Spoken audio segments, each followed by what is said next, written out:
જ્યારે પણ patient cap અથવા બ્રીજ કરાવે છે તો ત્યારે સૌથી પહેલો એમનો ક્વેશ્ચન હોય છે કે આ કેપ અથવા બ્રીજ કેટલો સમય સુધી ચાલશે, અથવા તો શું કેપ અથવા બ્રીજ નીકળી જશે, અને નીકળી જાય તો પછી શું કરવું. તો આજના વિડીયોમાં આપણે આ બધા પ્રશ્નો વિશે ચર્ચા કરીશું. સૌ પ્રથમ તો કેપ અથવા બ્રીજ કેટલો સમય સુધી ચાલશે એના વિશે થોડું જાણીશું. તો આ ઘણા બધા ફેક્ટર પર ડિપેન્ડ હોય છે. જેમ કે જે સાઈડ કેપ અથવા બ્રીજ કરવાનો હોય તો એના સપોર્ટિંગ દાંતનું સ્ટ્રક્ચર કેવું છે એ જરૂરી છે.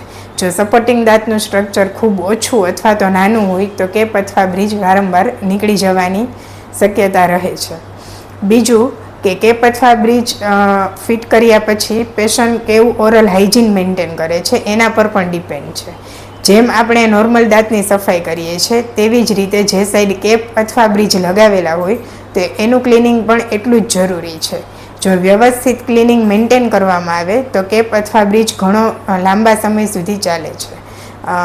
થર્ડ પોઈન્ટ કે જે આપણે દાંતને સપોર્ટ લીધો છે બ્રીજમાં, તો એ દાંતના પેઢાની તંદુરસ્તી કેવી છે એ ખૂબ જરૂરી છે.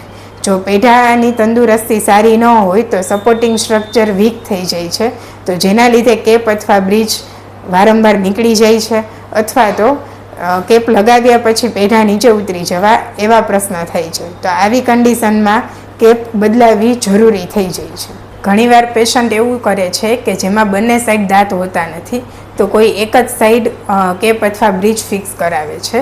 આપણે ચાવવા માટે હંમેશા બંને બાજુના દાંતનો ઉપયોગ કરવો જોઈએ, પરંતુ જો એક જ સાઈડ આપણે ચાવવાનું થાય તો ઘણી વખત જે સાઈડ બ્રીજ લગાવેલો હોય એ સાઈડ ઉપર જ વજન આવે તો એ સાઈડની કેપ વારંવાર નીકળી જવાના ઇસ્યુ થતા હોય છે.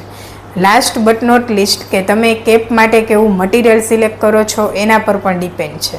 જેમ કે નેચરલ દાંતમાં આપણે જમીએ છીએ તો કંઈ પણ પ્રોબ્લેમ આવે છે, તેવી રીતે કેપ અથવા બ્રીજ એ કૃત્રિમ હોય છે એમાં પણ પ્રોબ્લેમ આવી શકે છે. તમે કયું મટીરિયલ યુઝ કરો છો, જેમ કે મેટલ, સિરામિક અથવા તો ઝર્કોનિયા, એ બધાની લાઈફ ડિફરન્ટ હોય છે, બધાના મટીરિયલ ડિફરન્ટ હોય છે.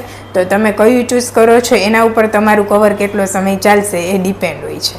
સંજીવની ડેન્ટલ હોસ્પિટલમાં અમે બેસ્ટ મટીરિયલ યુઝ કરીએ છીએ અને કવરના માપ માટે ડિજિટલ સ્કેન યુઝ કરીએ છીએ કે જેનાથી પેશન્ટનું ડાયરેક્ટ કોમ્પ્યુટરાઇઝ માપ લેવાઈ જાય છે.